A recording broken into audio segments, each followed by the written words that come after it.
नमस्कार, मी कामाक्षी बर्वे. बोल बर्वाच्या या एपिसोडमध्ये आपण ज्या व्यक्तिमत्वाला भेटणार आहोत, माया पवार मोहिते यांना. नमस्कार माया. नमस्ते.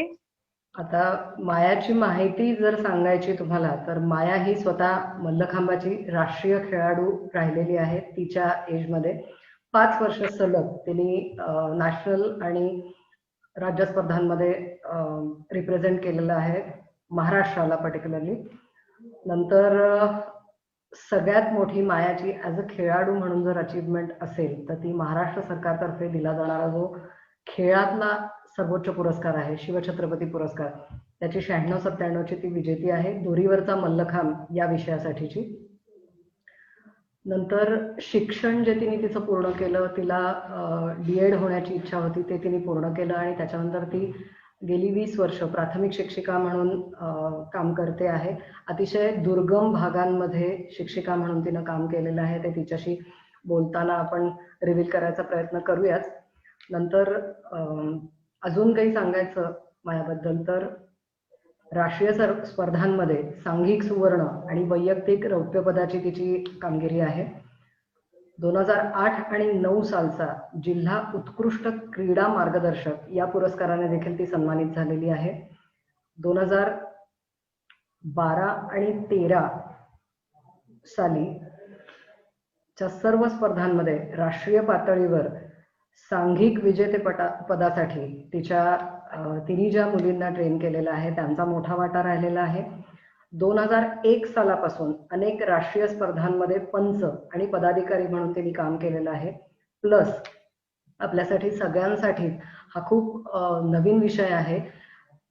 वर्ल्ड कप क्रिकेटबद्दल वगैरे आपण कायमच ऐकत असतो, पण मल्लखांबाचा जो भारतामध्ये 2019 साली वर्ल्ड कप झाला, ज्याच्यामध्ये 15 देशाच्या संघांनी भाग घेतलेला होता, त्या स्पर्धेमध्ये आंतरराष्ट्रीय पंच म्हणून मायाला काम करण्याची संधी मिळालेली आहे.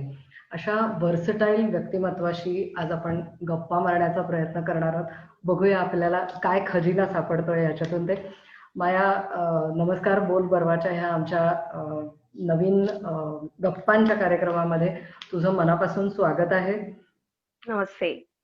आणि सुरुवात जर करायची तर मला असं विचारावंसं वाटेल तुला की स्पोर्ट्स बेसिकली आयुष्यामध्ये काय बदल घडवून आणू शकतो? तुझ्या आयुष्यामध्ये स्पोर्ट्सनी काय बदल घडवून आणले, काय सांगू शकशील मला? खेळ ही खरोखरच आयुष्य बदलण्याची क्षमता असलेली बाब आहे आणि माझ्या बाबतीत तर ते तंतोतंत सत्य आहे. कारण मी एक ग्रामीण भागामध्ये जन्माला आलेली एका सामान्य कुटुंबातली मुलगी होते. लहानपणापासूनच थोडस माझ्या जन्माच्या बाबतीतला विषय असा निराळा होता की मी माझ्या आई वडिलांचं चौथं स्त्री अपत्य, आणि त्यामुळे माझा जन्म हा त्या काळी एक दुःखद बातमी होता सर्व कुटुंबासाठी किंवा हितचिंतकांसाठी माझ्या आई वडिलांच्या. आणि ती गोष्ट जेव्हा मी मोठेपणी ऐकली, माझ्या ऐकण्यात आली, तेव्हा मला त्या गोष्टींनी खूप माझ्या मनाला लागलं होतं ते की आपण जन्माला येणं ही गोष्ट इतरांसाठी दुःखदायक होती. आणि हे तर मला खूप कायम खंत राहिली त्या गोष्टीची. आणि केवळ खंत राहिली नाही तर त्यामुळे मला असं कायम वाटत राहिलं की आपण स्वतःला सिद्ध करायला पाहिजे. आणि हे सिद्ध करण्यासाठी मी लहानपणापासूनच काहीतरी इतरांपेक्षा वेगळं आपण आहोत अशा ऍक्टिव्हिटी करायचे. मग सर्वसामान्य जेवढे वजन उचलू शकत नसतील तेवढं वजन उचलण्याचा प्रयत्न करणं, किंवा एखाद्या अवघड ठिकाणी अवघड झाडावर चढायचं असेल तर त्या झाडावर चढणं, अशा उचापती मी करायचे आणि चर्चेत किंवा कौतुक मिळवण्याचा प्रयत्न करायचे. आणि या गोष्टींनीही माझं तितकं समाधान होत नव्हतं. पण जेव्हा माझ्या गावामध्ये एका यात्रेनिमित्त भिडे गुरुजी व्यायामशाळेचा संघ आला, सुजित शेडगे आणि इतर खेळाडू त्याच्यामध्ये सहभागी होते, त्यांनी एक मल्लखांबचं खूप सुंदर असं प्रात्यक्षिक माझ्या गावामध्ये केलं. आणि ते बघितल्यानंतर मी खूपच सहज आकर्षित झाले. माझे भाऊ दयानंद पवार, थोरले भाऊ, ते आधीपासून त्यांच्याशी संबंधित होते. ते नियमित त्यांच्यासोबत भिडेमध्ये सराव करायचे आणि त्यामुळेच या लोकांनी माझ्या इथं प्रात्यक्षिक केलं. मी थोडस तुला इंटरप्ट एवढ्यासाठी करते की तू भिडे गुरुजी व्यायामशाळेचा जो उल्लेख केलास, कुठे आहे आणि तुझं गाव तू म्हणते आहेस हे कुठे आहे? अच्छा. भिडे गुरुजी व्यायामशाळा ही इंग्लिश स्कूलच्या समोर चालवली जाणारी खूप जुनी अशी संस्था आहे. इंग्लिश स्कूलच्या माजी शिक्षकांनी विद्यार्थ्यांनी मिळून स्थापन केलेली अशी ती संस्था आहे आणि तिथं नियमित व्यायामाचे धडे दिले जातात. आणि त्या माध्यमातून हा संघ सातारा कारी माझं गाव मस्करवाडी, तालुका जिल्हा सातारा इथं बर. या लोकांची प्रात्यक्षिकं मला पाहायला मिळाली. आयुष्यात प्रथम मी मल्लखांब तिथं पाहायला मिळाली. बर. मल्लखांब हा खेळ धाडसाचा आहे, ताकद वापरणारा आहे आणि आव्हानात्मक खेळ आहे. साहजिकच मला कुठलं तरी आव्हान हवंच होतं की ज्यातून मी माझ्या क्षमता सिद्ध करू शकेन आणि मला ती संधी मिळाली. खूप सहज मी या लोकांना जॉईन झाले. माझा सुरुवातीचा सराव 1-1.5 वर्षाचा सराव माझ्या गावातच झाला. म्हणजे सातारहून भिडे गुरुजी व्यायामशाळेचे प्रशिक्षक माझ्या इथे यायचे. दीपक देशपांडे असतील, सुजित शेडगे असतील, हे लोक यायचे आणि मला तिथं मार्गदर्शन करायचे. आणि माझा जादाचा सराव माझे चुलत भाऊ दयानंद पवार हे मस्करवाडी इथंच घ्यायचे. अच्छा. लवकरच मग मी जिल्हा स्पर्धा खेळले आणि पहिल्या स्पर्धेत पहिलीच आले माझ्या वयोगटामध्ये. क्या बात है. आणि तिथून खरं माझ्या आयुष्यामध्ये खूप मोठे बदल व्हायला सुरुवात झाली. लवकरच माझ्या वडिलांनी मला शिक्षणासाठी सातारामध्ये ठेवलं का तर माझा सराव आणखी चांगला व्हावा. मल्लखांब यासारख्या खेळामध्ये माझी मुलगी चांगलं काहीतरी करू शकेल असं त्यांना आशा वाटली. इतर प्रशिक्षक किंवा पंच यांनी सगळ्यांनीच या गोष्टीला दुजोरा दिला आणि त्यामुळे माझं मल्लखांबची करिअरची सुरुवात झाली आणि तोच माझ्या आयुष्याचा टर्निंग पॉइंट ठरला. वय काय होतं तुझं साधारण, तू जेव्हा मल्लखांब शिकायला किंवा जेव्हा पहिल्यांदा बघितलास तेव्हा तुझं वय काय होतं? मल्लखांब पहिल्यांदा बघितला तेव्हा माझं वय साधारण 9 वर्षाचं होतं. अच्छा. आणि जिल्हा स्पर्धा जिंकले तेव्हा 10 वर्षे पूर्ण झालेली असतील तेव्हा मी पहिली जिल्हा स्पर्धा जिंकले. पहिली तू स्पर्धा साधारणपणे वयाच्या 10व्या वर्षी खेळलीस असं म्हणतेस तू, बरोबर? आता हो. एक स्पर्धेला जाऊन आल्यानंतरचा ना एक असा भारावलेला असा वातावरण असतं किंवा छान वाटलेलं असतं बक्षीस घेऊन आपण जेव्हा घरी परत येतो. अं, हे असं काही ठरवून केलं होतंस की नाही मला याच्यातच पुढे जायचं आहे किंवा मला कोणाचा तरी आयडॉल बनायला आवडेल, अशा पद्धतीने मल्लखांबाकडे तू बघायला सुरुवात केली होतीस तोपर्यंत की नाही? कारण तसं तर वय तुझं खूप लहान होतं असं म्हणतेस तू. हो. वय खूप लहान असलं तरी नकळतेपणाचं नव्हतं.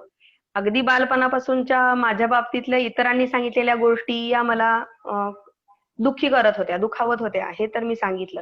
आणि तेव्हापासूनच माझ्यामध्ये हे क्लिअर होतं की मला काहीतरी स्वतःची क्षमता सिद्ध करायची, स्वतःला सिद्ध करून दाखवायचंय की माझा जन्म फोल नाही, मी काहीतरी नक्की करू शकते आणि माझ्यामध्ये क्षमता आहेत. आणि ते मला लहानपणापासूनच वाटत होतं.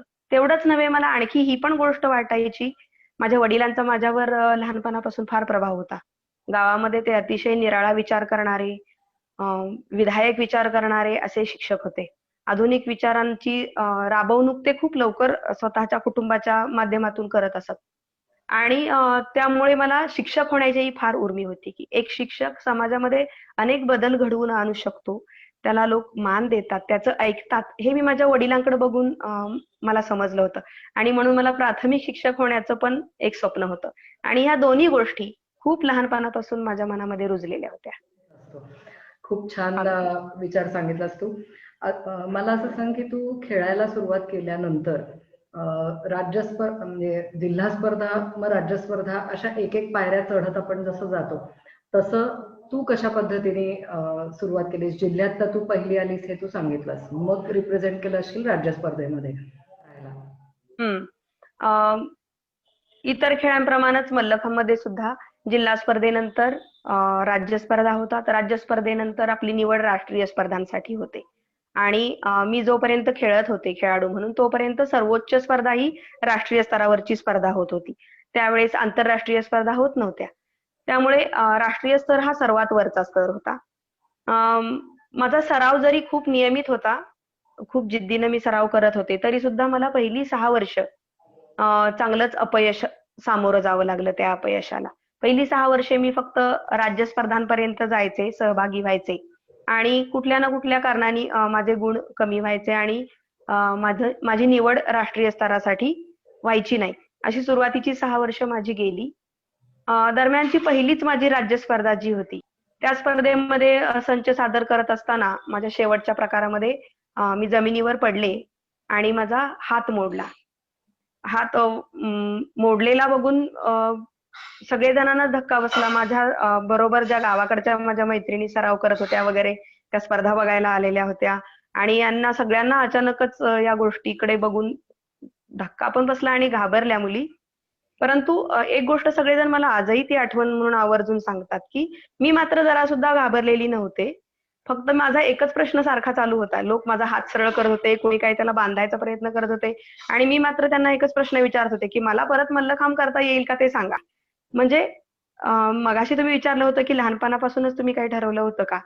तर नक्कीच लहानपणापासूनच मी खूप निग्रही होते. मला इतर मुलींसारखं म्हणजे जसं अबला म्हणतात महिलेला, तसं दुबळं, अति नाजूक, घाबरट असं कोणी व्हायचंच नव्हतं. तर मला महिलांना सुद्धा एक वेगळी महिला म्हणून त्यांनी माझ्याकडे बघावं, त्यांची मी आयडॉल व्हावं आणि माझ्याकडे बघून माझ्यासारखी होण्यासाठीची प्रेरणा त्यांना मिळावी. अशा प्रकारचं स्वतः कोणीतरी बनायचं. फार क्लिअर नव्हतं ते, पण इतरांना आपलं अप्रूप वाटावं आणि आपल्यासारखं होण्याची इच्छा व्हावी, असं आपण व्हावं असं मला लहानपणापासून वाटत होतं. हा 10-11 वर्षाच्या मुलीसाठी खूप मोठा विचार आहे, पण तो तू तेव्हाही त्या वयामध्ये करत होतीस. स्पोर्ट्स मधून मिळणारी ताकद होती तीही त्याच्या मागे कदाचित असू शकेल बहुधा. मला असं सांगशील की तू राहायला गावाकडे होते असं तू म्हणते आहेस. वडिलांचं तू हो. चौथं मुलगी अपत्य.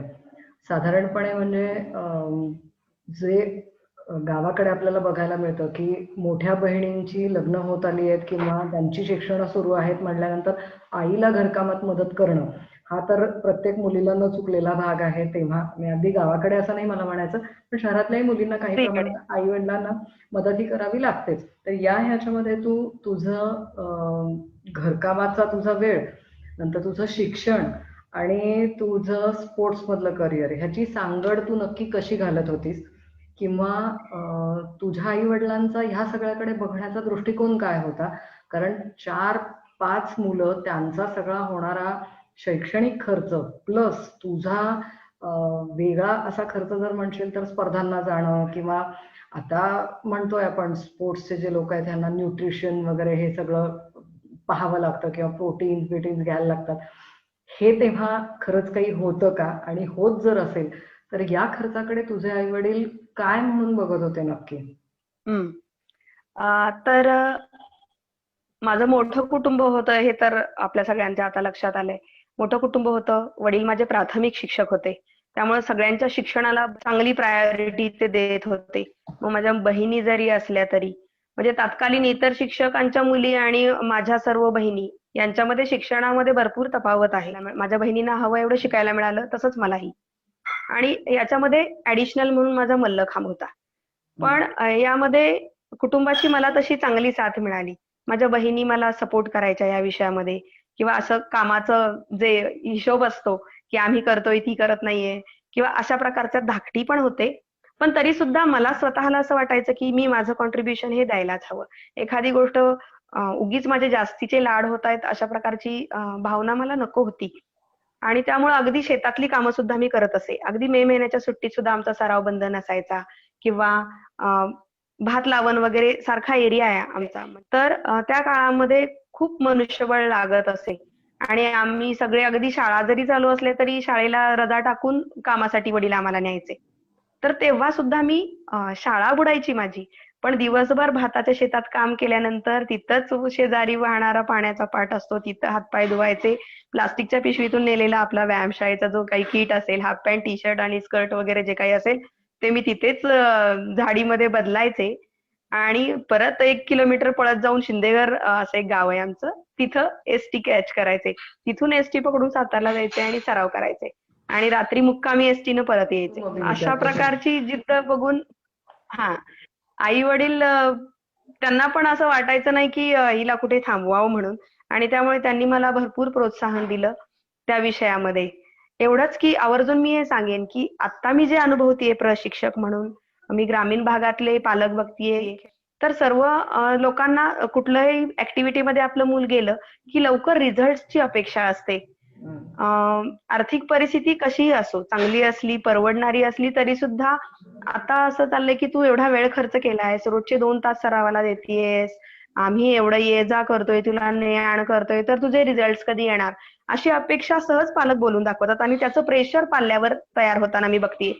पण त्या काळी सुद्धा सुशिक्षित पालक असूनही अगदी तुटपुंजा पगार असून त्याच्यामध्ये एवढ्या सगळ्यांचं दर्जेदार शिक्षण, शिवाय माझे स्पोर्ट्सचे खर्च, हे सगळं असूनही माझ्या आई वडिलांनी मला कधीही असं जाणवू दिलं नाही की तू आमचा पैसा किंवा आमचा वेळ किंवा आम्ही तुझ्यासाठी जे सोसतोय ते वाया घालवतीयस. मला त्यांनी खूप चांगला बॅकअप दिला, खूप चांगला पाठिंबा दिला. म्हणून मला असं वाटतं की ते खूप सुजाण पालक म्हणून माझ्या पाठीशी राहिले. म्हणजे थोडस तुझ्या ह्या प्रश्नातनं आजकालच्या पालकांना कानपिचक्या पण आहेत की इन्स्टंटच्या जमान्यामध्ये पालकांना रिझल्टही सगळे इन्स्टंट हवे आहेत. म्हणजे आज तबल्याच्या क्लासला मुलाला घातलं की पुढची स्पर्धा तो कधी जिंकणार आहे हेच सतत त्यांच्या डोळ्यामध्ये आपल्याला पर्टिक्युलरली शिक्षक म्हणून तुला दिसताना दिसत आहे. 6 वर्ष साधारणपणे तू पहिली तुझी एक हर्डल पार करण्यासाठी तुला लागले होते असं तू म्हणतेस. तर हे हर्डल तू कशा पद्धतीने पार केलंस किंवा पहिलं ते यश तुला नॅशनल्स मध्ये जाण्याचं, राष्ट्रीय स्पर्धांमध्ये जाण्याचं कसं आणि केव्हा मिळालं याच्या दरम्यानचा तू आता एक छोटासा उल्लेख मध्येच केला होतास की शेताच्या पाण्यात हातपाय धुवायचे आणि तिथेच पटकन चेंज करायचं आणि एसटी पकडून तू सातारला यायचीस. तर हा जो हो. काही तुझा प्रवास आहे हा साधारणपणे प्रवासाच्या वेळा म्हणजे तुला किती वेळ लागायचा एसटीने इकडे सातारला यायला, परत इथला सराव किती वेळाचा आणि तो संपला की पुन्हा परत जाताना तुला एसटी आणि याची परिस्थिती काय असायची? कारण आजही ग्रामीण भागामध्ये एसट्यांची फ्रिक्वेन्सी अतिशय कमी असते हे सगळ्यांनाच माहिती आहे. महाराष्ट्र हा त्यात पुढारलेला जरी म्हणला तरी तरी सुद्धा आत्ताची परिस्थिती नक्की काय आहे, पण तेव्हाचा तुझा हे कसा होता ते तू सांगशील? मस्करवाडी हे माझं गाव, पण मस्करवाडी पासून मी मगाशी उल्लेख केला ते शिंदेघर हे दुसरा टप्पा एक वाटेवरचा. तर दरवर्षी पावसाळ्यामध्ये शिंदेघरचा पूल जो आहे त्याच्या पुलाच्या वरून पाणी वाहून जायचं ओढ्याचं. मोठा पूर यायचा आणि पुलावरून पाणी जायला लागले की एसटी तिथूनच परत फिरायची. माझा सराव हा शाळा सुटल्यानंतर संध्याकाळी 5:45 ते 7 ते 7:15 जास्तीत जास्त, कारण माझ्या एसटीची वेळ असायची 5:45ची. ही मुक्कामी एसटी असायची. ती एसटी माझ्या गावी जाऊन थांबायची आणि दुसऱ्या दिवशी सकाळी 6:30ला गावातून सातारसाठी निघायची. साताऱ्यापासून मस्करवाडी हे गाव 18 किलोमीटर आहे. पण शिंदेघर जवळ पुलावरनं पाणी जायला लागलं की मला रोज सकाळी शाळा कॉलेजसाठी 4-5 किलोमीटर चालून शिंदेघरला यायचं. तिथून एसटीनी साधारण अर्ध्या तासाचा प्रवास करून मी शाळेत पोहोचायचे. शाळा झाल्यानंतर तिथे चेंज करायचा शाळेतल्याच एका रूम मध्ये आणि सराव करायचा. सराव 7 वाजेपर्यंत करायचा. चटकन आवरायचं आणि धावतच राजवाड्यावर यायचं. अनंत इंग्लिश स्कूलमध्ये मी सराव करायचे. राजवाड्यावर आल्यानंतर आता मुक्कामी एसटींचा लहरीपणा हा अतिशय उद्विग्न करणारा विषय आहे. 7ची वेळ असलेली एसटी माझी कधी 8 वाजता यायची, कधी 9 वाजता यायची. तर एकतर सराव केल्यानंतर खूप भूक लागलेली असायची आणि एवढे पैसे नसायचे की लगेच, किंवा असे संस्कारही नव्हते की लगेच जा वडापाव खाऊन या किंवा समथिंग असं फास्ट फूड खा आणि भूक भागवा आणि वाट बघा. तर त्यामुळे तिथं उपाशीच थांबून राहायचं मुक्कामी एसटीची वाट बघत. एसटी आली, जशी एसटी लेट होईल तसे त्याच्यामधून प्रवास करणारे लोकही कमी असायचे. काही लोक होते ते रेग्युलरली यायचे त्यावेळेस, एखाद दिवशी तेही नसायचे. त्यामुळे 4-5 किलोमीटर अंतर मला रात्री 7:30-8 कधी कधी 9 एवढ्या वाजता सुद्धा चालायला लागायचे. अगदी रोज नव्हे, एकटीनं मला प्रवास करावा लागला, पण बहुंशी म्हणजे बऱ्याच वेळा मला एकटीनं सुद्धा हे अंतर पार करावं लागलं. पण इतरांना या गोष्टीचं आश्चर्य वाटायचं. मला भीती नावाची गोष्ट तेव्हा वाटायचीच नाही. जेव्हा म्हणजे मला एकच माहित असायचं की मला सराव करायचा आहे, सराव मी बुडवणार नाही. आणि त्यामुळे तो करून मी घरी जायचे. घरच्यांना आश्चर्य वाटायचं. ते बऱ्याचदा म्हणायचे की एखाद दुसऱ्या दिवशी बुडवलं म्हणून होणार काय? पण नाही, ते मी कधी स्वीकारलं आणि तसाच सराव चालू ठेवला. तुम्ही आणखी मला असं वाटतंय काय विचारलं की ते अपयश जे होतं ते मी कसं पचवलं. तर याचं मी श्रेय माझ्या प्रशिक्षकांना देईन. सुजित शेडगे त्यांना सुद्धा मल्लखांबाचा प्रशिक्षकाला दिला जाणारा शिवछत्रपती पुरस्कार प्राप्त झाला. आमच्या नंतर प्राप्त झाला तो. तशीच प्रोसेस असते. तर सुजित सरांनी शिकवताना ज्ञान देणं, कौशल्य वाढवणं यासाठी शिकवलं. परंतु टाळता येत नाहीत आणि काही गोष्टीतली कौशल्य वाढण्यासाठी स्पर्धेला सामोरं जाणं हे असायलाच हवं. म्हणून त्यांनी आम्हाला स्पर्धेमध्ये सहभागी केलं. किमान मला जेवढं व्यक्तिशः माझ्या बाबतीत सांगेन, की त्यांनी कधीही असं अट्टहासाने सांगितलं नाही, की या स्पर्धेत ना आपली निवड झालीच पाहिजे पुढच्या स्तरासाठी किंवा अमुक एक प्रकार हा झालाच पाहिजे, तो केलास तरच तुला चांगले गुण मिळतील आणि मग आपण जिंकू. कारण खेळाडू जेव्हा हारतो तेव्हा त्याचा प्रशिक्षकही हारतो आणि खेळाडू जिंकतो तेव्हा त्याचा प्रशिक्षकही जिंकतो. म्हणजे जिंकण्याची लालसा जशी खेळाडूमध्ये असते, तशी प्रशिक्षकामध्येही असते. आपण पाहतो ते. परंतु त्यांनी माझ्यावर कधीही अशा प्रकारचा माझ्या मनावर कधीही ताण येऊ नाही दिला. मी त्यांचेही श्रम वाया घालवत होते. पहिली 6 वर्ष असं म्हणायला गेलं तर. पण ज्या स्पर्धेत मी हरायचे किंवा काही गुणांनी मागं राहायचे, तेव्हा अतिशय म्हणजे आईच्या प्रेमानं ते म्हणायचे, "काय झालं? कशामुळे चुकलं ते? गोंधळलीस का त्यावेळेस तू?" एवढ्या समजूतदारपणे आणि एवढ्या शांततेत ते हँडल करायचे आणि त्यामुळे मैदानावरचं मेडल हे माझ्यासाठी फार मोठं टार्गेट नव्हतंच. व्यक्तिशः मनात आत कुठेतरी जिंकण्याची इच्छा असायची. पण त्याचं प्रेशर असं पालकांकडूनही नव्हतं, प्रशिक्षकांकडूनही नव्हतं आणि त्यामुळं स्किल डेव्हलपमेंट, कौशल्याचा विकास होण्यासाठी आपण सराव करतोय. हे अधिकाधिक चांगलं करण्यासाठी करतोय आणि आपण विकसित होतोय हीच भावना प्रत्येक स्पर्धेनंतर असायची. आणि त्यामुळं स्पर्धा डोक्यात जाणं आणि त्याचा ताण येणं किंवा एक मानसिक संघर्ष तयार होणं असं माझ्या बाबतीत काहीच झालं नाही. मी खूप हेल्दी वातावरणामध्ये स्पर्धा खेळले सगळ्या. त्यामुळे ते अपयश मला सहज पचलं. एकतर तुझा हा प्रवासाचा सगळा भाग ऐकताना साधारणपणे आमच्यासारख्या शहरी भागात वाढलेल्या मुलींच्या अंगावर काटा येईल आधी हे ऐकूनच, की सकाळी 6 वाजता रात्री मुक्कामाला आलेली एसटी, त्याच्यातून इकडे यायचं आणि पुन्हा रात्री घरी नक्की किती वाजता जायला मिळणार आहे ह्याचा काहीही अंदाज नाही. ह्या सिस्टीम मध्ये मला नाही वाटत आहे की आजकालचे पालक कोणी कारण बहुधा शाळा किंवा क्लास सुटायच्या वेळेला टू व्हीलर घेऊन पालक आधी बाहेरच उभे असतात. कोण हो. म्हणजे हे एवढी झगझग नक्की कोण आत्ताच्या ह्याच्यामध्ये करत असेल. मला तर खूप म्हणजे आश्चर्य वाटतंय ही गोष्ट ऐकूनही, की 5 किलोमीटर चालत जाण्या इतकी ताकद तुला शिल्लक कुठून राहायची नक्की. ही उर्मी जी काही म्हणजे तू जे म्हणतेस काहीतरी वेगळं करून दाखवण्याची धडपड होती, बहुधा तीच तुझं पेट्रोलही होती हे सगळं चालवण्यासाठीची, असं नक्कीच म्हणावं लागेल. आणि मला तुझ्या प्रशिक्षकांनाही थँक्यू म्हणावंसं वाटतं ह्या प्लॅटफॉर्मवरून, की आजकालच्या प्रशिक्षकांना सुद्धा हे शिकलं पाहिजे त्यांनी सुद्धा कदाचित, की हा पेशन्स जो काही आहे तो पेशन्स शिकवलात तुम्ही तुमच्या विद्यार्थ्यांना तर यश सुद्धा किती सहजपणे पचवता येतं हे अगदी. तुझ्याकडे बघून नक्की शिकता येऊ शकतं. कारण 6 वर्ष हा स्पॅन नक्की छोटा नाही आहे, नक्कीच छोटा नाही आहे.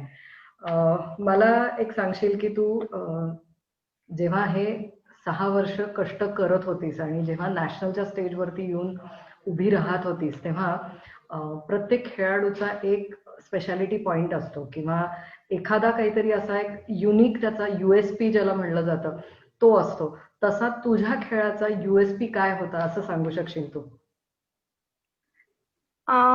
माझा संच हा प्रेक्षणीय संच असायचा. की मल्लखांबच्या स्पर्धा होताना 90 सेकंदांचा वेळ एका खेळाडूला मिळतो आणि त्याच्यामध्ये दोरीवर दोरीला स्पर्श केला की घड्याळ सुरू होतं आणि 90 सेकंदाला ते तुमचं सादरीकरण थांबवायचं असतं तुम्ही. तर तेवढ्या कमी वेळामध्ये तुम्ही तुमच्या सगळ्या एबिलिटीज दाखवायच्या असतात. त्याच्यामध्ये स्ट्रेचिंग, बेंडिंग, तुमचं स्पीड, तुम्ही घेतलेली रिस्क, तुमची स्ट्रेंथ या गोष्टी किंवा एका प्रकारातून दुसऱ्या प्रकारामध्ये जाण्याची सहजता अशा अनेक गोष्टी पाहिल्या जातात आणि मग तुम्हाला 10 पैकी गुण दिले जातात.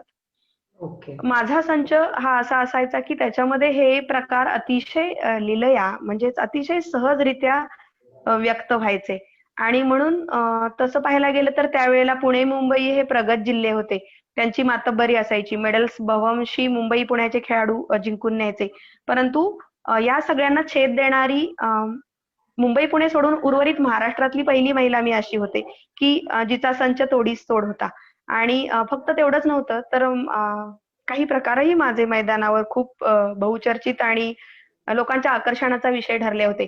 त्यातला एक प्रकार तर अजूनही मैदानावर एखाद्या जादूसारखा चालतो. प्रत्येक खेळाडूला तो प्रकार आपल्या संचामध्ये करण्याची इच्छा होते. कारण त्याचा प्रभावच निराळा पडतो बघणाऱ्यांवर. तर तो प्रकार आहे पादहस्तासन 360 टर्न बजरंग. म्हणजे पादहस्तासन हा प्रकार करायचा आणि स्वतःच्या शरीराभोवती 360 अंशात फिरून शरीराभोवती गुंफलेल्या नॉट सोडवून एकाच नॉटवर एका पायाच्या आधाराने दोरीवर स्थिर व्हायचं. आपल्या सगळ्या व्ह्युअर्ससाठी हा मायाचा जो संच ती सांगते, ज्याला रुटीन म्हणलं जातं आताच्या भाषेमध्ये, या रुटीनचा 2000 सालचा एक व्हिडिओ तिने आपल्याला उपलब्ध करून दिलेला आहे. तिच्या ह्या बोलण्याबरोबरच आपण तो व्हिडिओ पण बघणार आहोत, म्हणजे तुम्हाला लक्षात येईल नक्की ती जे म्हणते आहे की 360 पकड नक्की असते काय, तो आपल्याला बघायला मिळेल. कंटिन्यू. तर आजही तो प्रकार लोकांच्या आकर्षणाचा विषय आहे आणि जेव्हा मी हा प्रकार केला तेव्हा मैदानातले फक्त खेळाडूच नव्हे तर खेळाडू, प्रशिक्षक, पंच, मल्लखांब मधले जे जे कोणी दिग्गज सुद्धा असतील त्यांनी आवर्जून मला या प्रकाराविषयी अभिनंदन केलं, पावती दिली आणि विचारलं की तू नक्की काय केलंस, अजब आहे हा प्रकार. आणि याच्यामध्ये मेहनत होती माझ्या प्रशिक्षकांची, ज्यांनी खूप चांगला सराव घेतला होता, माझा आत्मविश्वास वाढवला होता. आणि या प्रकाराने त्या वर्षीपासूनच माझी राष्ट्रीय स्पर्धांसाठी निवड व्हायला सुरुवात झाली. आणि परफेक्शन हे एक दुसरं वैशिष्ट्य होतं माझं की आता सुद्धा मी पाहते युट्यूबला, आता त्या काळात एवढं नव्हतं परंतु आता युट्यूबला माझ्या काळच्या पण बऱ्याच महिला खेळाडूंचे संच, माझा संच, माझा एकच उपलब्ध आहे. मी जेव्हा पाहते तेव्हा मला जाणवतं की आपल्याला का लोक त्यावेळेला प्रशंसा करत होते आपली, तर आपल्या प्रशिक्षकांनी आपल्याला खूपच चांगलं शिकवलं होतं. माझ्या हालचालींमधलं परफेक्शन, गोंधळ कमी, अतिशय साफसूफ सुरळीत असा माझा संच असायचा. त्याचा मला आजही अभिमान आहे. परफेक्ट. आता मला याच्या तुझ्या खेळाच्या याच्यातून असा प्रश्न तुला विचारावा असं वाटतो की 5 वर्ष सलग नॅशनल स्पर्धा जेव्हा तू रिप्रेझेंट केल्यास महाराष्ट्राकडून, तेव्हा तुला 96-97 सालचा शिवछत्रपती पुरस्कार जाहीर झालेला आहे. हा खेळाडू, सर्वोत्तम खेळाडू म्हणून तुला महाराष्ट्र सरकारतर्फे हा पुरस्कार दिला गेला. मी खूप उशिरा अभिनंदन करते तुला, पण यासाठी पहिल्यांदा आधी तुझं अभिनंदन. अतिशय आमच्यासाठी सुद्धा ही अभिमानाची गोष्ट होती की जी मल्लखांब सारख्या फारशा प्रचलित तेव्हा नसलेल्या प्रकारामध्ये शिवछत्रपती पुरस्कार विजेती होती आहे ही. मला एक असं तुला विचारावं असं वाटतं की शिवछत्रपती पुरस्कार हा सर्वोत्तम खेळाडूला दिलं जातं हे तर तू सांगितलंसच, पण त्याच्या साधारणपणे क्रायटेरियाज काय असतात, कोणाला हा शिवछत्रपती पुरस्कार दिला जातो आणि एखाद्या खेळाडूच्या आयुष्यातलं त्याचं महत्व नक्की काय असतं?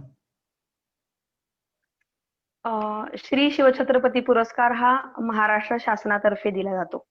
महाराष्ट्र शासनातर्फे दिला जाणारा क्रीडा विभागातला हा सर्वोच्च पुरस्कार आहे आणि त्यासाठी 5 वर्षांचं तुमचं खेळाडूचं मेरिट म्हणून मोजलं जातं.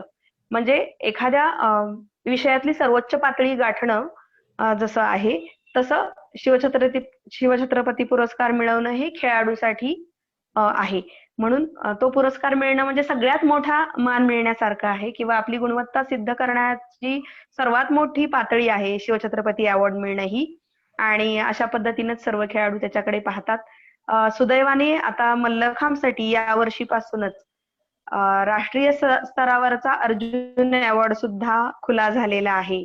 इंडिजिनियस गेम्स म्हणजे परंपरागत खेळ म्हणून मल्लखांबची आता बऱ्याचशा संधी मल्लखांबसाठी उपलब्ध झाल्यात. वर्ल्ड कप झालाय, वर्ल्ड कप सुरू झालेत, त्यामुळे आंतरराष्ट्रीय पातळीवर मल्लखांबचा आता वावर जास्त पद्धतीने सुरू होईल आणि त्याचा फायदा खेळाडूंना जास्तीत जास्त मिळेल. म्हणजे इतर खेळांमध्ये जसं राखीव जागा किंवा नोकऱ्यांमधली हे जे काही मिळत होतं ते आता मल्लखांबच्या खेळाडूंना सुद्धा मिळणार आहे. त्याचा तर आणखी विशेष आनंद आहे. म्हणजे तुमच्या वेळेला जेव्हा तू एक खेळाडू म्हणून कार्यरत होतीस तेव्हा तुम्हाला इंटरनॅशनलचा कुठल्याही प्रकारचा ओपनिंगच नव्हतं, म्हणजे काही संधीच नव्हती तिथे. जे काय असेल ते राष्ट्रीय स्पर्धांपर्यंतचाच हे असायचं. पण म्हणजे या नोटवरती तू आज तुझ्या समोर असणारे जे काही पालक आहेत त्यांना काय सांगू शकशील की केवळ नोकरीच्या संधी अवेलेबल आहेत म्हणून का तुम्हाला इंटरनॅशनली सुद्धा भारतासारख्या आपल्या देशाला आणि पारंपरिक खेळामध्ये जिथे कबड्डी सुद्धा मला वाटतं आता प्रो कबड्डीच्या माध्यमातून का होईना पण जगासमोर यायला लागली आहे. जवळजवळ जगातले 27 देश आहेत जे कबड्डी खेळत आहेत आणि ऑलिम्पिकला सुद्धा येत्या ऑलिम्पिकला पण कदाचित कबड्डी इंट्रोड्यूस होईल. तशीच संधी पुढे मल्लखांबला सुद्धा मिळू शकेल अशी परिस्थिती आज तयार झालेली आहे. तर तू पालकांना काय सांगशील की तुमच्या मुलांना मल्लखांबाकडे पाठवा? नक्की. नक्कीच. पण मी त्याच्यामध्ये आणखी एक गोष्ट अशी जोडेन, की केवळ खेळाचं ग्लॅमर, त्याला मिळणारी प्रसिद्धी आणि त्याच्यातून मिळणाऱ्या उपजीविकेची साधनं, केवळ या गोष्टीसाठी मल्लखांबाकडे बघणं म्हणजे मल्लखांबची अवहेलना केल्यासारखं होईल. कारण मल्लखांब हा खेळ तुम्हाला अंतर्बाह्य बदलू शकणारा खेळ आहे. म्हणजे त्याचा सारा तुम्ही जर मल्लखांब पाहिला, क्लिप जर तुम्ही पाहिली तर तुमच्या हे लक्षात येईल की काही सेकंदांमध्ये खेळाडू एवढ्या हालचाली करतो आणि त्या करत असताना त्याच्यामध्ये मजबूत पकड, धाडस, अचूक निर्णय घेणं, शरीराच्या सर्व स्नायूंवरचा, अवयवांवरचा त्याचा ताबा, त्याची त्यावेळेला चालू असणारी हालचालीमधला आत्मविश्वास, या सगळ्याच गोष्टी खूप कमी वेळामध्ये खेळाडू सादर करतो आणि त्याच्या थ्रू जात असतो तो. आणि म्हणूनच पर्सनॅलिटी डेव्हलपमेंट आपण जे म्हणतो, व्यक्तिमत्व विकास, तो या खेळाच्या माध्यमातून खूप छान होतो. अगदी जरी तुम्ही मेडल विनर झाला नाहीत, मल्लखांबच्या सरावानी सुद्धा तुमच्यामध्ये हे येऊ शकतं. आणि म्हणून केवळ मेडल्स मिळवणं आणि त्याच्या अनुषंगानं नोकरी वगैरे वगैरे या गोष्टी, ह्या ऐहिक गोष्टी झाल्या. त्यापेक्षा एक अतिशय सक्षम, निरोगी आणि सशक्त आयुष्य जगायचं असेल तर त्यासाठी मल्लखांब, तुमचं मनस्वास्थ्य, आता आपण बघत आहोत की कितीही तंत्रज्ञान विकसित झालं, कितीही ज्ञान सगळ्या लोकांपर्यंत पोहोचलं, तरी आरोग्य ही फार मोठी चिंता आहे आत्ताच्या. अगदी युवा पिढीला घेतलं तरी त्यापासून छोटी छोटी मुलं सुद्धा अनावश्यक जाडी होताना आपण पाहतोय, किंवा नैराश्य खूप सहज या मुलांना गाठतं आणि स्वतःचा जीव संपवण्यापर्यंतची पातळी ही पिढी गाठतीये. तर अशा प्रसंगी जर मल्लखांबासारखा खेळ त्यांच्या आयुष्यामध्ये असेल तर ती मुलं एकतर कधी त्यांना नैराश्य स्पर्शच करणार नाही, आणि जरी केलं तरी ते पचवण्याची क्षमता साहजिकच हा खेळ त्यांना देणार आहे. म्हणून एका सुखी आणि समाधानी आयुष्यासाठी मल्लखांब करावा, मुलांनी तर करावाच, पण ज्यांना ज्यांना शक्य आहे त्यांनी आपल्या आयुष्यामध्ये मल्लखांबाला नियमित एक सरावाचा खेळ म्हणून जर जागा दिली तर मला असं वाटतं ते खूप चांगलं होईल त्यांच्या स्वतःसाठी. खूप छान सांगितलंस. कारण 90 सेकंदामध्ये तुम्हाला तुमचं कौशल्य जर दाखवायचं असेल, हा स्पर्धेचा भाग झाला तरी सुद्धा साधारणपणे एक निरोगी आणि छान उत्तम आयुष्य जर घालवायचं असेल तर कुठल्या ना कुठल्या खेळाकडे वळा, असा सल्ला माया आपल्याला देतेच आहे. मला अजून एक इंटरेस्टिंग गोष्ट इथे सगळ्यांना सांगावीशी वाटेल. मगाशी बोलताना मी मायाला हे विचारायला हवं होतं की शिवछत्रपती पुरस्कार हा जसा तुला मिळाला आहे तसाच तुझे जे पती आहेत त्यांना देखील मिळालेला आहे, ही माहिती मला आहे. पण ही आमच्या प्रेक्षकांना देखील ऐकायला आवडेल. तर तू नक्की सांगू शकशील काय की ही इंटरेस्टिंग स्टोरी आहे काय? विश्वतेज मोहिते हे माझ्या पतींचं नाव आहे. आम्ही दोघं एकत्र सराव करत होतो. अगदी भिडे गुरुजीचं प्रात्यक्षिक पाहिल्यापासून ते शिवछत्रपती मिळेपर्यंत ते आज तागायत आम्ही एकत्र आहोत. शिवछत्रपती अवॉर्ड 1996-97 या वर्षासाठी जाहीर झाला. तो एकाच वेळेला मला आणि विश्वतेज मोहिते अशा आमच्या दोघांना एकाच संस्थेचे, एकाच गुरुचे 2 विद्यार्थी असा तो जाहीर झाला. त्यामुळे महाराष्ट्रभर हा विषय खूपच अप्रूप होतो सर्व लोकांना. आणि आमच्या पालकवर्ग सगळे, संस्थेमधले आमचे सगळे खेळाडू, सगळ्यांसाठीच आनंदाचा तो क्षण होता. त्या काळामध्ये प्रसिद्धी माध्यमांनी पण जवळजवळ सर्वच लोकांनी आमच्या बातम्या सुद्धा एकत्रितपणे छापून आणल्या आणि आमच्या गुरूंना पण त्या गोष्टीचं निश्चितच त्यावेळेस खूप जास्त समाधान मिळालं. आमच्याकडे जोरात आनंदोत्सव होता पूर्ण. मला तेव्हाचा हे आठवतो आहे. आणि त्याच्यातला अजून एक इंटरेस्टिंग भाग जर सांगायचा, आपले विद्यार्थी घडवताना शिक्षकांच्या साठी सुद्धा, प्रशिक्षकांसाठी सुद्धा जो शिवछत्रपती पुरस्कार असतो तो देखील सुजित शेडगे सर यांना मिळालेला आहे. कारण अत्यंत उत्तम विद्यार्थी घडवण्याचं काम त्यांनी देखील केलं, जे आपण मगाशी मायाशी बोलताना पण ऐकलेलं आहे. माया, शिक्षण तर पूर्ण झालं, खेळातला सर्वोच्च पुरस्कार जो काही असतो तो मिळवून झाला. त्याच्यानंतर तुझं जे पहिलं स्वप्न होतं, तू जे सांगितलं होतंस की मला माझ्या वडिलांच्या सारखं प्राथमिक शिक्षिका व्हायचं होतं, ते होण्याच्या दृष्टीने पण तेव्हा तुझं काम चालूच होतं. कारण हा मला सरळ सरळ चौकून दिसतोय. तुझं स्वतःचं काम, तुझं शिक्षण, तुझं नोकरी किंवा अर्थार्जन जे आहे ते, आणि पुन्हा तुझं स्पोर्ट्सचं करिअर, ह्या सगळ्याची सांगड तू नक्की कशी घालत होतीस?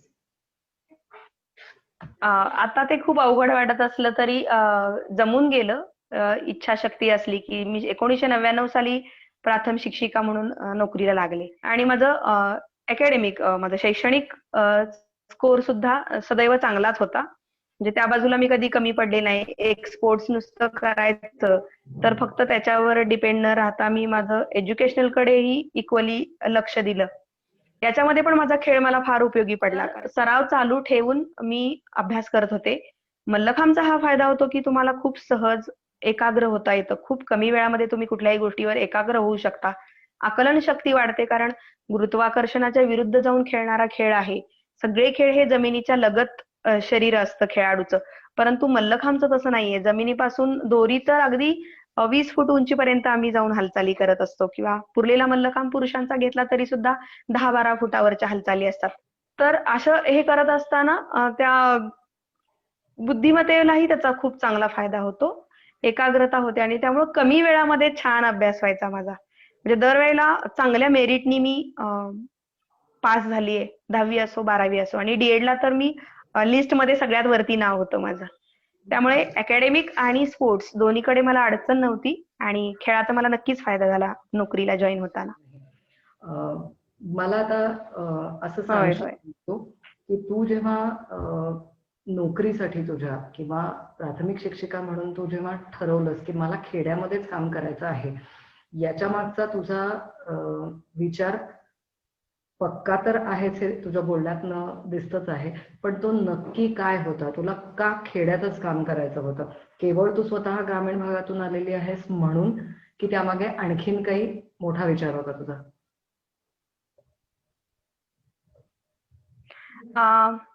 खेड्यात काम करण्याची अनेक कारणं आहेत. सगळ्यात पहिला एक विषय तू स्वतः सांगितलास की मी खेड्यातली असल्यामुळं. पण मी खेड्यातली असल्यामुळे हे कारण नाही. असल्यामुळं मला तिथल्या गरजा माहीत पडल्या. खेड्यातल्या मुलींना मिळणारा सपोर्ट किंवा त्यांच्यापर्यंत पोहोचणारं ज्ञान किंवा त्यांना मिळणारी ट्रीटमेंट समाजाकडून, कुटुंबाकडून या विषयी माझा खूपच जास्त मी विचार स्वतःविषयी करता करता असल्यामुळे त्या सर्व प्रोसेसचा मी खूप खोल विचार केला. आणि मला हे जाणवत राहिलं कायम की केवळ शिक्षणाची संधी मिळाली म्हणून महिला खूप विकसित होतील आणि त्यांच्या स्वच्या जाणीवा वाढतील आणि समाजामध्ये त्या ताठमानेनं वावरतील असं होणार नाहीये. त्यांच्यासाठी अजून खूप काम होणं बाकी आहे. दुसरी एक बाब अशी होती की एक सुजित शेडगे होते, दीपक देशपांडे होते जे मस्करवाडीपर्यंत येऊन माया पवारला शिकवत होते. त्यांच्यामुळं माया पवार आजही इथं तुमच्या समोर बोलू शकते, त्या क्षमतेची झाली. तर अशा एकट्या सुजित शेडगेंनी शेवटपर्यंत काम करायचं का? का आणखी काही जणांनी ते काम करायला हवं? तर मला असं वाटतं माझं हे कर्तव्य आहे की ज्या पद्धतीनं माझ्यापर्यंत ती गोष्ट पोहोचली, माहिती पोहोचली, ज्ञान पोहोचलं, मार्गदर्शन मिळालं, तर मी पण देणं लागते समाजाची, माझ्या गुरूंची, की मी पण तशा प्रकारचं काम करायला हवं. म्हणजे गुरुला काहीतरी देण्यापेक्षा गुरुनी जे मला दिलं ते मी दुसऱ्याला जेव्हा देते, तेव्हा कुठंतरी थोडी माझ्या गुरुची उतराई होते, असं मला वाटतं. आणि खेड्यातल्या मुलींसाठी गरजा जास्त आहेत. शहरातल्या मुलींना सुशिक्षित पालक आहेत, ते जागृत आहेत, ते माहिती मिळवतात. मुलींसाठी क्लासेस म्हणा, जिम म्हणा, जे हवं ते उपलब्ध करून देतात. शहरी ठिकाणीच त्यांना ते उपलब्ध होतं. पण खेड्यामध्ये या उपलब्धी नाहीत. आणि त्यामुळे खेड्यातल्या मुलींना शहरात येऊन हे सगळं करायची संधी मिळणं आणि मग त्यातून माझ्यासारख्या मुली घडणं, हे आता बघा तुम्ही मागच्या 20 वर्षाचा विचार करा. आता सुद्धा मला या गोष्टीचा आनंदापेक्षा दुःख हे जास्त वाटतं, की कुठलीही यशस्वी स्त्री बघायची झाली की सातारा जिल्ह्यामध्ये अनेक संस्था माझ्यापर्यंतच पोहोचतात. एक बाजू आनंदाची असली की त्या माझ्यापर्यंत पोहोचतात, पण दुसरी दुःखाची अशी आहे ना, की अशा महिला आजही बोटावर मोजण्या एवढ्याच आहेत. हे कुठंतरी बदलायला हवं. आणि ते का बदलत नाहीये, तर महिलांना ज्या वयामध्ये, ज्या वेळी ज्ञान मिळायला हवं आणि जसं मिळायला हवं तसं मिळत नाहीये. आणि म्हणून खेड्यात काम करायचं आणि विशेष करून महिलांसाठी काम करायचं, असं मी ठरवलं होतं. की रोप मल्लखांब हा जास्ती करून मुलींनी करायचा आणि पुरलेला मल्लखांब हा मुलांनी करायचा. कारण पारंपरिकरित्या पुरलेला मल्लखांब हा अगदी मुलंच करत होती. मुळात रोप मल्लखांबची निर्मिती ही स्त्रीच्या शरीराचा विचार करूनच केली गेलेली आहे, असं म्हणजे आम्हाला सांगितलं जातं, की बरं. स्त्रीचं शरीर हे आपण कितीही बरोबरी वगैरे विषय बाजूला ठेवले तरी स्त्रीच्या शरीराची रचना आणि पुरुषाच्या शरीराची रचना, तिची सामर्थ्य स्थळ किंवा तिच्या मर्यादा ह्या पुरुषापेक्षा वेगळ्याच आहेत. त्याचा विचार करून त्याला पुरेपूर वाव देणारं म्हणून दोरीच्या मल्लखांबाची निर्मिती झाली किंवा त्याचा वापर सुरू झाला. परंतु काळानुरूप बऱ्याच गोष्टी बदलतात. जो वर्ल्ड कप झाला मल्लखांबचा, त्याच्यामध्ये सुरुवातीपासूनच मुलींना पुरलेला मल्लखांब आणि दोरीचा मल्लखांब हे दोन्ही प्रकार इक्वली करायचे. ते दोन्ही साधनांवरती इक्वली व्हॅल्यू आहे त्याला. त्यामुळं आता हो. माझ्या मुली सुद्धा पुरलेला मल्लखांब करतात. क्या बात आहे. म्हणजे असं आता आहे. दोन्ही अव्हेन्यूज ओपन झाले, मुलींनाही आणि मुलांनाही हो. कदाचित. हो. कंपल्सरी झाले, नुसते ओपन नाही झाले. आता जागतिक स्पर्धेमध्ये जर तुम्हाला मेडल मिळवायचं असेल, तर तुम्हाला पुरलेला आणि दोरीचा दोन मल्लखांब करणं क्रमप्राप्त आहे.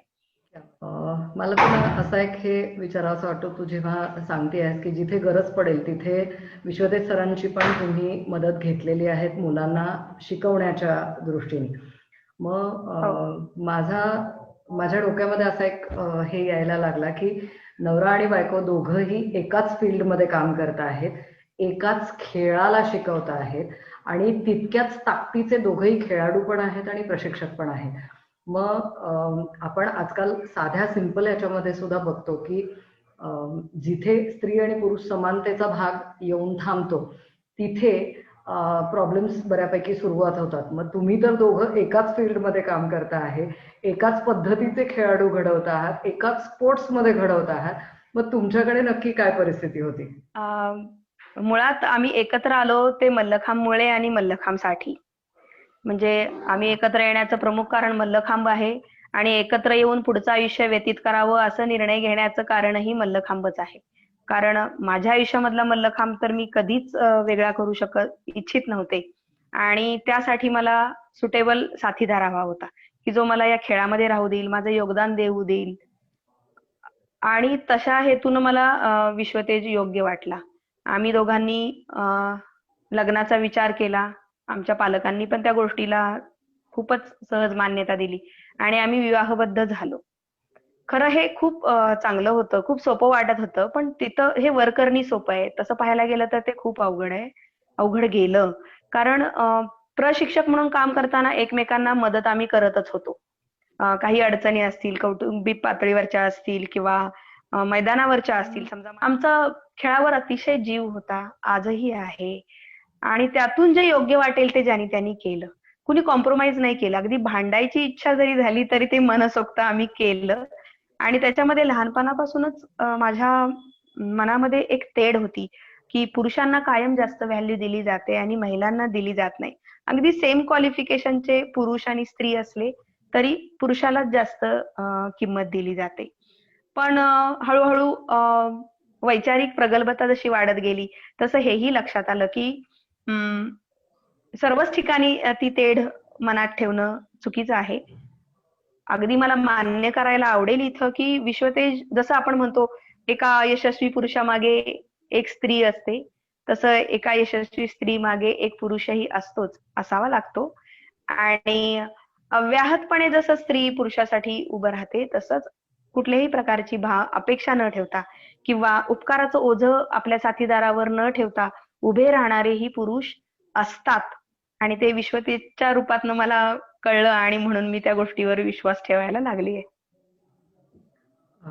हा एक खूप छान मुद्दा मायाने इथे सांगितला आहे की दोघंही नवरा बायको एकाच फील्डमधले होते, एकाच खेळामधले होते, म्हणून संघर्षाचे जसे काही मुद्दे आले असतील किंवा काही वेळा संघर्षाच्या पण आल्या, पण जास्तीत जास्त वेळा ह्या सपोर्टच्या होत्या आणि केवळ दोघांचं ह्या खेळावरती असलेलं प्रचंड जे काही प्रेम होतं ते ह्या दोघांनाही एका सर्टन स्टेजवरती प्रशिक्षक म्हणूनही घेऊन आलं किंवा एका लेवलवरती त्यांना आणून उभं करण्याचं काम या खेळामुळे झालं असेल. मला अतिशय विश्वेश मोहितेंना धन्यवाद द्यावासा वाटतो की तुम्ही तुमच्या साथीदाराला, मी असं म्हणणार नाही तुमच्या बायकोला, तुमच्या साथीदाराला तुम्ही ज्या पद्धतीचा सपोर्ट दिला आहे त्यामुळं ती आज जे काही अचीव करू शकली आहे आणि अभिमानाने ती हे सांगते आहे की माझा साथीदार माझ्या पाठीशी खंबीररित्या उभं होता म्हणून मी हे करू शकले. पुढे येणाऱ्या ज्या कोणी खेळाडू मुली असतील त्यांनी आपला साथीदार शोधताना नक्की असा शोधायचा प्रयत्न करा की जो तुमच्यातल्या गुणांना वाव देणारा असेल आणि जो तुम्हाला सपोर्ट करणारा असेल. काय सांगाल माया? नक्कीच. तुम्ही जे म्हणताय ते अगदी तंतोतंत बरोबर आहे. माझा विषय हाच आहे पुढे जाऊन, की पुढे आपण बोलूच तो विषय जर का तशा स्वरूपाची आपली चर्चा झाली तर, की स्वतःचा जोडीदार निवडताना जे साधेसुधे मापदंड असतात, की कमावतो किती, दिसतो कसा, अशा प्रकारचे क्रायटेरिया ठेवून जर आपण जोडीदार निवडत असू तर आपण आपल्या आयुष्याच्या बाबतीत फारच निष्काळजी आहोत असं म्हणायला लागेल. ज्यांना खरोखर असं वाटतं की स्त्री म्हणून मला माझी किंमत मिळावी, माझी योग्य ती जागा मला मिळावी, माझाही काहीतरी रिस्पेक्ट आहे तोही राहावा, माझ्या निर्णयांना माझ्या शब्दांना वजन असावं, हे सगळं वाटणाऱ्या स्त्रीनं तर आपला जोडीदार निवडताना खूप चोखंदळपणे निवडावा आणि तिनं स्वतःच तो निवडावा, असं माझं तरी स्पष्ट मत आहे. मला असं वाटतं माया, याच नोटवरती तुम्ही किंवा तुम्ही दोघंही काम करतात आहात, पण पर्टिक्युलरली तू जे काम करते आहेस की शिक्षणातून तुला स्त्रियांना खेळाच्या शिक्षणातून तुला स्त्रियांना वरती घेऊन जायचंय. त्या आहेत ह्या पायरीपासून एक पायरी वरती घेऊन जायचंय, ज्याला आजकाल सरळ सरळ विमन एम्पॉवरमेंट असा शब्द वापरला जातो, महिला सबलीकरण. हा विषय घेऊन तू काम करते आहेस आता. पण या कामाचा तुझा बेस जो आहे हा स्पोर्ट्स हा आहे, तुझा खेळ हा आहे. तर खेळ आणि महिला सबलीकरण याची सांगड तू नक्की कशा प्रकारे घालायचा प्रयत्न केला आहेस हे आम्हाला ऐकायला नक्की आवडेल. माझी छोटीशी संस्था आहे समर्थ मल्लखांब संघकारी. मीच स्थापन केलेली आहे. माझ्यासोबत माझ्या सिनियर खेळाडू आहेत, ज्या राष्ट्रीय खेळाडू आहेत त्या आणि मी मिळून गेली 20 वर्ष ही संस्था चालवतोय. त्यातल्या काही जणी विवाहित झाल्यात, परंतु आजही त्या संस्थेशी संलग्न आहेत. आपापली कौटुंबिक जबाबदारी घेऊन संस्थेतून जे काही काम त्यांच्यासाठी येईल ते त्या करतायत. हे काम करत असताना जसं मी सांगितलं की मला एक महिलांची आयडॉल बनायचं होतं, किंवा मला आता असं वाटतं की माझी प्रत्येक महिला ही तिला स्वतःची जाणीव असलेली महिला असली पाहिजे. बऱ्याचदा आपलीच ताकद आपल्याला माहित नसते आणि ग्रामीण भागामधल्या महिलांच्या बाबतीत ते विशेष करून मला जाणवतं. अगदी छोट्या छोट्या गोष्टी असतात, स्वातंत्र्य म्हणजे काय हे नेमकं माहित नसतं. आजकाल मुलींना चुडीदार घालायचा सोडून जीन्स घालायला मिळालं की मी स्वतंत्र झाले असं वाटतं. मला कॉलेजला जायला मिळतं आणि मला मोबाईल वापरायला मिळतो म्हणून मी खूप स्वतंत्र झाले असं वाटतं. तर स्वातंत्र्याची नेमकी कल्पना, स्त्री स्वातंत्र्याची नेमकी कल्पना या मुलींमध्ये रुजवायला हवी हे मला जाणवलं.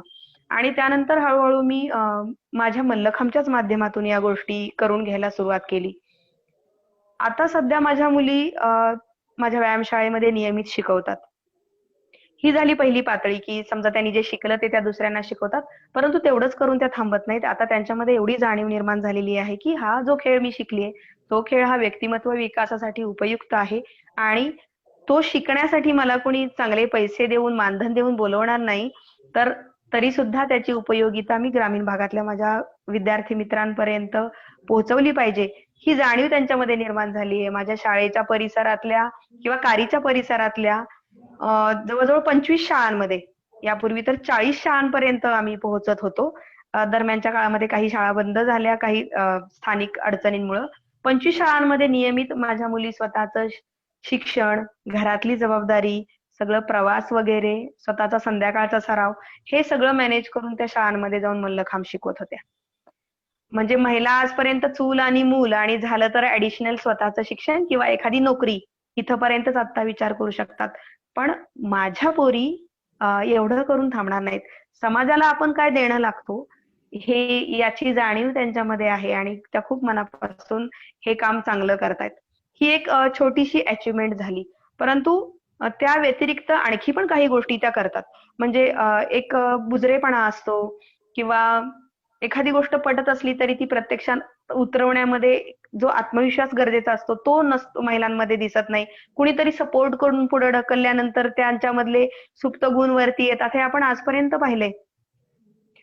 परंतु माझ्या मुली सध्या समाजाच्या समोर येऊन अगदी राजकारणासारख्या विषयांमध्ये सुद्धा गावातल्या प्रतिष्ठित लोकांशी बोलतात. शिक्षक असल्यामुळं बऱ्याच गोष्टींची डेव्हलपमेंट करायला मला शक्य आहे. मग त्यांचं वक्तृत्व असो, अ, एखादा कार्यक्रमाचं होस्टिंग करणं असो, अं, अनेक गोष्टी, कार्यक्रमाचे पूर्ण ऑर्गनायझेशन असो, अनेक स्पर्धा पार पडताना माझ्या मुली आयोजकाची भूमिकाही अतिशय चांगल्या रीतीनं पार पडतात. एखाद्या स्पर्धेला पूर्ण संघ घेऊन जायचं म्हटलं तरी त्या लिलया गाडी ठरवणं, स्पर्धेची वेळ ठरवणं, मुलांना सूचना काय द्यायच्या, पालकांना काय सूचना द्यायच्या, हे सगळं हँडल करून स्पर्धेला संघ घेऊन जाणं, तिथं स्पर्धाची त्यांची स्पर्धेला सामोरं जाण्याची पूर्ण जबाबदारी करून घेणं. माझ्या काही मुली ह्या बीपीएड शिकलेल्या आहेत. दरम्यानच्या काळामध्ये पूजा चव्हाण म्हणून माझी राष्ट्रीय खेळाडू, राष्ट्रीय मल्लखांब खेळाडू, ही एमपीएससी थ्रू पीएसआय झालेली आहे आणि ती सध्या तिची सेवा देतीये रत्नागिरी जिल्ह्यामध्ये. तिथे ती कार्यरत आहे पीएसआय म्हणून. त्याचबरोबर माझी एक विद्यार्थिनी जी मल्लखांबची नाही, परंतु आजही ती माझ्या संपर्कात असते आणि तिचं माझं अतिशय म्हणजे मायलेकीसारखं नातं आहे आजही. ती भाग्यश्री माने. ती सध्या शास्त्रज्ञ म्हणून, संशोधक म्हणून काम करते. पुण्यामध्ये फेलोशिप मिळाली आहे तिला. तर असं माझ्या मुली वेगवेगळ्या टप्प्यावर काम करतायत. सुद्धा कारीतल्या लोकांना किंवा परिसरातल्या लोकांना मी धन्यवाद देईन, की माझ्या बऱ्याचशा गोष्टींमध्ये सुरुवातीला नाही, पण काही काळानंतर त्यांनी योग्य तो प्रतिसाद दिलाय आणि महिला सबलीकरणाचं जे काम आहे ते पुढे नेण्यासाठी हस्ते परहस्ते त्यांची मला मदत होतच आहे. तर मला हे जी आपली गप्पांचं सेशन ऐकणारे लोक आहेत त्यांना हे जरूर सांगावंसं वाटेल की आपण जर शहरी भागात राहत असलो तर आपल्याला हे प्रॉब्लेम्स फेस करायला लागत नाहीये, जे प्रॉब्लेम्स माया सांगते आहे. कारण मला तुला असं विचारावंसं वाटेल माया, की हे सगळं घडवून आणत असताना जसं जग नवीन नवीन टेक्नॉलॉजीजकडे निघालं आहे तसं मल्लखांबामध्ये सुद्धा काही नवीन टेक्नॉलॉजीजचा वापर सुरू झालाय का, की अजून पारंपरिक पद्धतीनेच मल्लखांब शिकवला जातो? मल्लखांबमध्ये ओव्हरऑल सर्व फील्डमध्ये बघायला गेलं तर काही अद्ययावत तंत्रज्ञानांचा वापर सुरू झालेला आहे. डायटिशियनचे सल्ले घेतले जातात किंवा तुम्हाला मानसोपचार तज्ञांचे सल्ले घेतले जातात. शिवाय अद्ययावत साधन सामुग्रीचा वापर होतो आहे. वेगवेगळ्या प्रकारच्या मॅट्स असतील सुरक्षिततेसाठी त्या वापरल्या जातात किंवा मदतीला घेतली जाणारी साधनं म्हणून डबल बार असतील, सिंगल बार्स असतील, वॉल बार्स असतील, स्प्रिंग बोर्ड्स असतील, अशा प्रकारच्या साधन सामुग्रीचा पण वापर काही संस्थांमध्ये वाढलेला आहे. परंतु यांच्याशी तुलना करायची झाली तर माझं कारीचं जे सेंटर आहे त्याची पदकांची कमाई किंवा आमचं संपूर्ण जर मेडल चं मेरिट मोजलं तर अशा अनेक संस्थांना आम्ही आजपर्यंत मागे टाकत आलेलो आहोत की ज्या साधन सामुग्रीनी खूप सुसज्ज आहेत, त्यांच्याकडे टेक्नॉलॉजी लेटेस्ट वापरण्याचा वापर चालू आहे अशा संस्था. परंतु माझ्याकडे मात्र पूर्णपणे परंपरागत पद्धतीनं आजही प्रशिक्षण दिलं जातं. कुठल्याही प्रकारची जादाची साधन सामुग्री न वापरता आपलं शरीर हेच एक उत्तम साधन आणि आपण निवडलेला दोरीचा मल्लखांब किंवा पुरलेला मल्लखांब ही त्याला मदत करणारी साधनं, एवढाच सरावासाठीची साधन सामुग्री आमच्याकडे आजही उपलब्ध आहे. आजपर्यंत कुठलेही मोठ्या दुखापती न होता किंवा काही खेळातून बघा कायमस्वरूपीची एखादा शरीराचा अवयव हा दुखावला जातो किंवा त्याची कायमस्वरूपीचा अधू होण्याची पण शक्यता असते काही खेळांमध्ये. तसं मल्लखांबच्या मधून माझ्याकडे तर एकही अशी कुठली गोष्ट आजपर्यंत घडलेली नाहीये. पूर्णपणे स्वतःचं शरीर याच्यावरतीच आणि आपल्याकडे असलेलं परंपरागत ज्ञान, योगासनांसारख्या परंपरागत गोष्टींची जोड याच्याच पुरतं मर्यादित राहून आमचा सराव आजपर्यंत चालू आहे आणि तरी सुद्धा तुलनात्मक स्पर्धात्मक मल्लखांबमध्ये सुद्धा आम्हाला याच्यामुळे कुठलेही तोटा झालेला माझ्या तरी गणितात आलेला नाहीये. अं, मला तुला असं विचारावंसं वाटेल, मगाचा जो एक आपला मुद्दा होता महिला सबलीकरणाचा, याच्यात खेळाचा तर प्रचंड मोठा वापर तो करून घेतलेला आहेच की मुलींची वैचारिक आणि मानसिक पूर्णपणे पातळी त्यांची बदल कशी करता येईल ह्याच्यासाठी तू त्याचा वापर करून घेतलेला आहे. याचं एखादं इंटरेस्टिंग उदाहरण तुला आपल्या ऐकणाऱ्या लोकांना सांगावंसं वाटेल का, की मुलींनी स्वतःत बदल घडवले आहेत? अशी अनेक उदाहरणं मी सांगू शकेन ज्या पद्धतीने तुम्ही विचारत आहात, पण त्यात सुद्धा काही मोजकी अलीकडची घडलेली उदाहरणं सांगेन या ठिकाणी. माझी एक सिनियर खेळाडू आहे अश्विनी किर्दत म्हणून. तिच्या भावाचं लग्न ठरलं होतं आणि दुसरीकडे वराड जाणार होतं.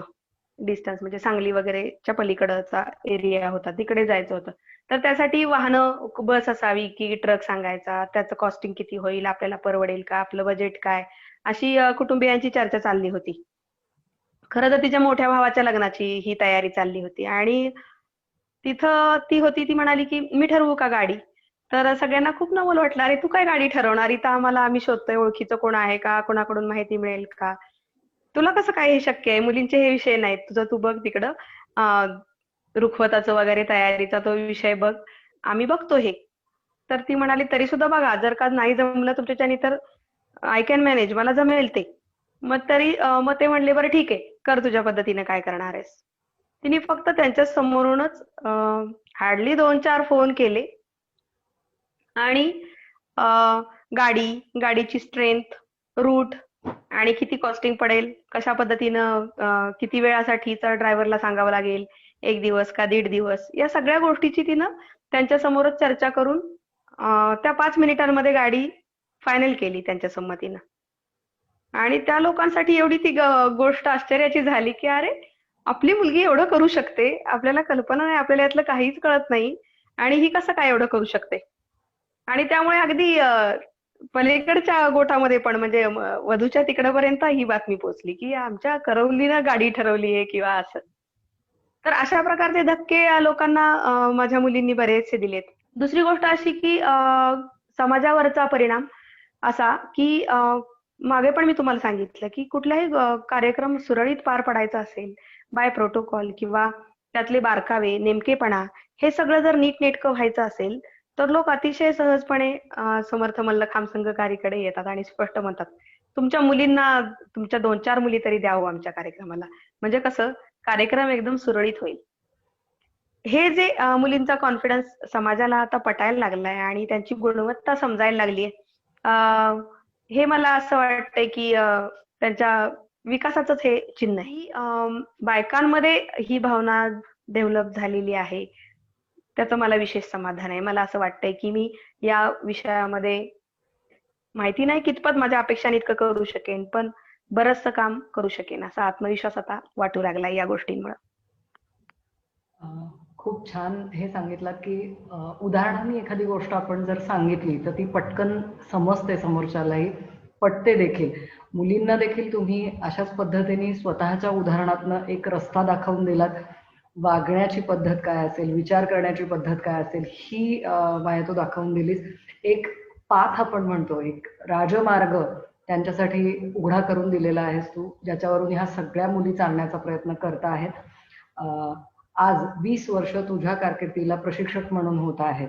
या 20 वर्षात तू जे काही करत पुढे पुढे आणलेला आहेस, आता ह्याच्यात प्रशिक्षक म्हणून आणखीन तुला पुढे जाऊन काय भूमिका कराव्याशा वाटतील?